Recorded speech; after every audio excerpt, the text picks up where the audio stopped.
आप जब वहाँ पर गए तो आपकी ऐसी कुछ माइंड में ऑलरेडी मिथ्स बने हुए होंगे। जाने से पहले मैं बहुत सा डर सा था मन में कि वहाँ पे कॉलेज कैसे होंगे, लोगों का रहना जाना कैसे होगा, कि वहाँ पे लैंग्वेज बैरियर है। तब वहाँ पे लोकल लैंग्वेज वगैरह कुछ नहीं पता था। इंग्लिश प्रोफेसर थे सारी थे, सेकेंड ईयर में गए तो वहाँ से फिर उसके बाद हमें दिन में 3 क्लास 4 क्लासेस। फैमिली की तो ऑब्वियसली याद आती होगी। होम सिकनेस तो मैम बीच में कई बार हो जाते थे कि खाने वगैरह को लेके वहाँ पे क्या था कि एफएमजी के लिए आपको अवेयरनेस कब से मिली? थर्ड एग्जाम में एक मिथ गया इंडिया में कि एफएमजी नहीं क्लियर होते हैं। एफएमजी के लिए बीच बीच में टीचर्स वगैरह इंडिया से आते थे।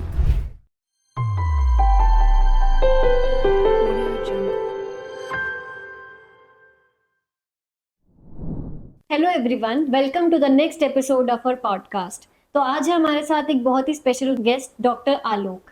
सो हाय डॉक्टर आलोक, कैसे हैं आप? गुड। ठीक है। आप हमें आज बताएंगे हमारे व्यूअर्स को कि किस तरीके के एक्सपीरियंसेस आपने अपने एमबीबीएस अब्रॉड के जर्नी में करने को मिले, एंड इवन कौन से ऐसे टिप्स एंड ट्रिक्स हैं जो आप अपने आगे आने वाले एस्पायरिंग डॉक्टर्स को देना चाहते हैं। शुरू करते हैं। कौन से कॉलेज और कंट्री से आपने अपनी एमबीबीएस शुरू करी? हेलो मैम, मेरा नाम आलोक मौर्य। मैम मैंने अपने एमबीबीएस किया था माई स्टेट से, रशिया से मैंने चूज़ किया था। और तो मैम मैंने अपने एमबीबीएस की जर्नी रशिया से की थी। वहाँ पे मैंने चूज़ किया था मारी स्टेट यूनिवर्सिटी। और मैम मैंने मारी स्टेट इसलिए चूज़ किया था क्योंकि वहाँ पे मेरे कुछ सीनियर्स थे, कॉलेज फ्रेंड, स्कूल फ्रेंड, दोनों मेरे वहाँ पे थे। और मैंने इसलिए वहाँ पे चूज़ किया। और चूज़ करने का रीज़न पहला ये था कि वहाँ पे मेरे दोस्त हैं, और दूसरी बात मैम रशिया थोड़ी बड़ी कंट्री थी, तो बाकी ऐसा कोई दिक्कत होने वाला नहीं था। और फिर बाकी कंट्रीज़ से मुझे सब मायने में अच्छा लगा।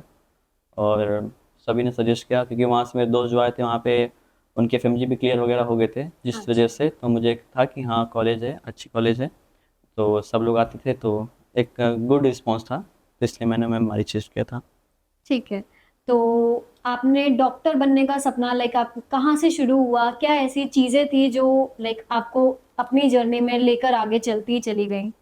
डॉक्टर बनने का मैम सपना तो मैम मेरे पापा जी का था, अच्छा। तो वो उन्होंने नहीं कर पाया। तो और दूसरी बात कि हमारा बिजनेस भी मेडिकल का बिजनेस है। अच्छा। तो मैं बचपन से ये चीज़ देख रहा था, जब से सब मेडिसिन के बीच में ही, तो एक ये था। फिर पापा का था पूरा मन कि डॉक्टर, तो फिर वहीं से धीरे धीरे स्कूलिंग से फिर एक इंटरेस्ट बनता गया, फिर इसकी वजह से मैंने चूज़ किया।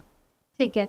तो आगे बढ़ते हैं कि आप जब वहां पर गए तो आपकी ऐसी कुछ माइंड में ऑलरेडी मिथ्स बने हुए होंगे या कुछ ऐसे चीजें होंगी जो आपके बैक ऑफ द माइंड चल रही होगी कि जब मैं रशिया जाऊंगा तो क्या क्या चीजें आपको लाइक एक्सपीरियंस करने को वहां मिलेंगी।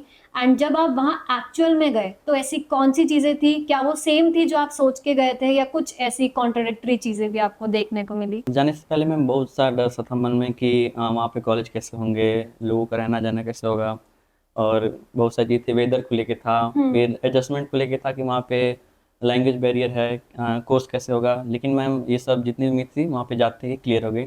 हमारा कॉलेज पूरा इंग्लिश प्रोग्राम में था। अच्छा। और हमको बहुत ये था कि रशियन में बहुत सारे मैंने सुन रखा था कि जैसे वहाँ पे 3 year in English and after that उसमें होता था कि लोकल लैंग्वेज में रशियन में, तो ऐसा था, तो मन में एक डर था। लेकिन जब वहाँ पे गए, हमने कॉलेज ज्वाइन किया, तो जाते ही हमने देखा कि जो हमारे जितने सारे सीनियर थे लास्ट ईयर के, वो सारी क्लासेस वगैरह सब इंग्लिश में थी। तो जाते ही एक वो था कि वो उम्मीद दूर हो गया जाते ही। और दूसरी बात, वहाँ पे सबको पढ़ते हुए देखना, कि ऐसे बोलते हैं कि ज़्यादा लोग मौज मस्ती में, तो ऐसा नहीं था। वहाँ पे जाते हुए देखना लाइब्रेरी में, morning 8 to night 8 library open रहती थी। वहाँ पे सारा लाइब्रेरी भरा होता था, मैक्सिमम वहाँ पे इंडियन स्टूडेंट ही अच्छा। उस इन्वायरमेंट में लाइब्रेरी में बैठे रहते थे। तो वो सब देख के एक मन में अच्छी खासी फीलिंग हुई कि हाँ मतलब सीनियर वगैरह भी। और सबसे अच्छी बात ये थी कि इंग्लिश प्रोफेसर थे सारी थे। और एफएमजी के लिए बीच बीच में टीचर्स वगैरह इंडिया से आते थे। तो ये सब चीज़ें जो हमें यहाँ पे थोड़ा सा पता था, लेकिन वहाँ जाने के बाद सारी सब चीज़ें क्लियर हो गई थी। एंड खाने पीने के लिए कैसे रहता था? इंडियन फूड वहाँ होता था? हाँ मैम, खाने पीने के लिए तो जैसे कि फर्स्ट ईयर में हम गए तो थोड़ा सा डर था कि अब वहाँ के लोकल लैंग्वेज वगैरह कुछ नहीं पता था। तो वहाँ पे तो पहले ही हमारी क्लासेस लगी लोकल लैंग्वेज वगैरह की, तो फिर हमने वो सीखा। और खाने वगैरह को लेके वहाँ पे क्या था कि हम जब फर्स्ट ईयर में गए तो हमें सारे खाना वगैरह हॉस्टल के द्वारा प्रोवाइड किया जा रहा था। तो उसमें क्या था, उसमें सारे इंडियन मेन्यू थे। और फिर एक साल के रहने के बाद जब हम सेकेंड ईयर में गए तो वहाँ से फिर उसके बाद हमें अपार्टमेंट ले सकते हैं, तो हॉस्टल में स्टे कर सकते हैं। फिर वहाँ हमने तब तक तो वहाँ की हमने लोकल शॉप, लोकल ग्रोसरी वगैरह सब देख लिया था। तो हमें ये था कि कोई दिक्कत नहीं थी। ऑलमोस्ट सारी चीज़ें मिल जाती थी। हाँ, और ऐसा कुछ था नहीं कि डिफरेंट हो, सब चीज़ें वो थी और इजीली चीज़ें मिल जाती थी अच्छी से, तो खाने पीने के लिए तो कभी दिक्कत वगैरह नहीं हुआ। एंड बाकी सारी चीज़ों में आपने लाइक कैसे कोप अप करा कि फैमिली की तो ऑब्वियसली याद आती होगी, तो वहां पर जाके आपको कितना टाइम लगा सेटल डाउन होने में, इमोशनली कह सकते हैं? होम सिकनेस तो मैम बीच में कई बार हो जाते थे कि जैसे कई बार वेकेशन से आते थे, जैसे कि फर्स्ट ईयर की बात है, तो फर्स्ट ईयर में जाने के बाद तो एक्साइटमेंट थी, वहाँ जाने के बाद पहले 1-2 महीने तो बहुत अच्छा लगा, सारी एक्साइटमेंट थी। जैसे जैसे थोड़ा टाइम हुआ तो फिर वो होम सिकनेस तो होती थी। फिर मन में ये होता था कि चलो मार्च जैन स्टार्ट हो गया, फिर धीरे धीरे स्नोफॉल वगैरह कम होती थी, तो ये था कि मन में होता था कि हाँ चलो 2 महीने के बाद छुट्टी स्टार्ट हो जाएगी, फिर घर जाना है, वेकेशन में 3 महीने रहना है। तो फिर धीरे धीरे वो सब चीज़ें चेंज होगी। इन जो सेकेंड ईयर में वापस गए तो थोड़ा थोड़ा ऐसा था कि तो जैसे स्टार्टिंग पीरियड में एडजस्टमेंट में थोड़ा दिक्कत, क्योंकि घर से तुरंत जाना और वो वहाँ के, फिर धीरे धीरे मैं सब एडजस्ट हो गया, फ्रेंड बन गए, लोकल्स फ्रेंड हो गए, फिर एक फैमिली वो हो गया कि यहाँ है तो एक अपनी फैमिली है, वहाँ जाने के बाद फिर एक स्टूडेंट और टीचर्स, फिर कलीग वगैरह, तो फिर एक दोनों था, इंडिया आने पे फैमिली जोन, वहाँ जाने फ्रेंड जोन, तो वो सब कोप अप हो गया था, एक साथ दोनों मिक्स हो गया था, तो ऐसा कोई दिक्कत वगैरह नहीं होती थी। आपका डेली रूटीन कैसे रहता था वहां पर? मोस्टली मैम हमारे क्लासेस सुबह लगते थे मॉर्निंग में, अच्छा। तो जब स्नोफॉल वगैरह होते थे तो सुबह उठना थोड़ा डिफिकल्ट रहता था। जो सुबह की मॉर्निंग क्लासेस होती थी वो तो बहुत उठ के जाना पड़ता था, और बाकी तो नॉर्मली थे मैम, दिन में 3 क्लास 4 क्लासेस, फिर उसके बाद बहुत सारे टाइम मिले थे आपको लाइब्रेरी में बैठने के लिए, और अ, फिर सेमिनार होते थे और लेक्चर्स होते थे, फिर कॉमन लेक्चर्स होते थे, तो दिन भर उसी में टाइम वगैरह होता था। और एंड व्हाट अबाउट जो फैकल्टी मेंबर्स होते थे वहाँ के, क्या वो इंडियन स्टूडेंट्स के लिए भी उतना ही सपोर्टिव रहते थे जितना कि रशियन स्टूडेंट्स के लिए हो, या हाँ, कुछ आपको ऐसे उनसे उनके बेस भी चैलेंजेस फेस करने को नहीं मिले? मैम ऐसा कोई चैलेंजेस नहीं मिला। टीचर्स तो मैम बहुत ही ज़्यादा रिस्पॉन्सिव थे और बहुत ही ज़्यादा फ्रेंडली थे।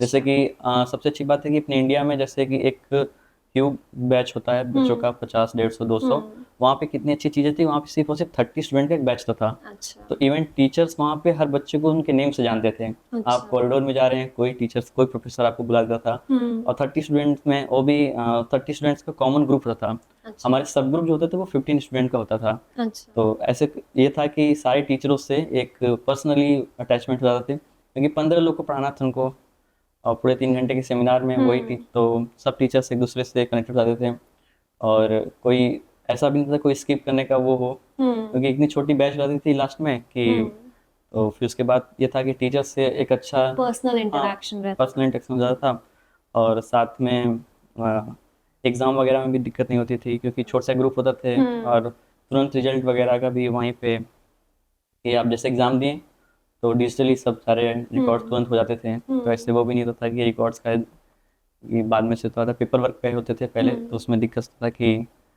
कभी चढ़ा कभी नहीं चढ़ा, उसमें तो ये था कि सब ठीक ऑन डिजिटल। डिजिटल तो। ठीक है। तो नेक्स्ट हम आगे बढ़ते हैं इस क्वेश्चन पे कि एफएमजी के लिए आपको अवेयरनेस कब से मिली? और इवन बहुत से लोगों का ऐसा भी मिथ है कि बहुत ही ज़्यादा लाइक डिफिकल्ट एग्जाम है ये, और इवन अगर एफएमजी हम क्लियर नहीं करते तो you are not considered as a doctor. जी मैम। तो आपका इस पर क्या टेक है? अब मेरे दिमाग में पहले ये सारे मिथ सारे थे, तो जब हम कॉलेज में गए, तो जब हमारा फर्स्ट ईयर हुआ, तो उसके बाद क्या था कि जो हमारे बीच के सीनियर थे हमारे, तो हमने भी नहीं देखा था एफएमजी का रिजल्ट वगैरह। जब हमारे सीनियर्स ने एग्ज़ाम दिया, तो जब रिजल्ट आया तो मैक्सिमम सीनियर्स जब हमारे पास हुए, तो हमें देख देख के लगने लगा कि अरे हमारे साथ के जो थे, जो हमारे साथ हमारे कॉलेज में हमें हेल्प कर रहे थे, सब भैया लोग का एफएमजी वगैरह हो रहा है, तो फिर एक उनको देख के एक ये हुआ कि जब भैया लोग कर सकते तो हम लोग भी कर सकते हैं, और बाकी उनके जैसे पास होने के बाद एक इन्वायरमेंट बन गया कॉलेज में कि इस ग्रुप के इस भैया, तो उससे फ़ायदा हुआ था कि पूरे यूनिवर्सिटी में जितने भी ये थे कि मिथ कि हम वहाँ जाने के बाद क्या करना है क्या नहीं करना है, ढेर सारे ऑनलाइन प्लेटफॉर्म थे, तो मैक्सिमम बच्चों ने कोई ना कोई प्लेटफॉर्म ले रखा था। क्लासेस के बाद उनको बहुत ही ज़्यादा टाइम मिलते थे कि वो लाइब्रेरी में बैठ के उसको पढ़ सकें, और साथ में रात तक लाइब्रेरी भी वहाँ पे ओपन होती थी, तो इसकी वजह से बहुत फ़ायदा हुआ, और साथ में गाइडेंस इतनी अच्छी थी कि सीनियर्स लोग के कि कभी दिक्कत नहीं हो। फिर उसके बाद हुआ कि एक ट्रेंड सेटअप हो गया, धीरे धीरे रिजल्ट आते गए, और हम लोग first year second year to last year तक चलते गए, और फिर हर बैच से अच्छे अच्छे लोग पास होते गए। तो क्या ये इतना ही डिफिकल्ट एग्जाम है, मतलब जितना कि एक मिथ बना रखा है सब बच्चों ने अपने माइंड्स में?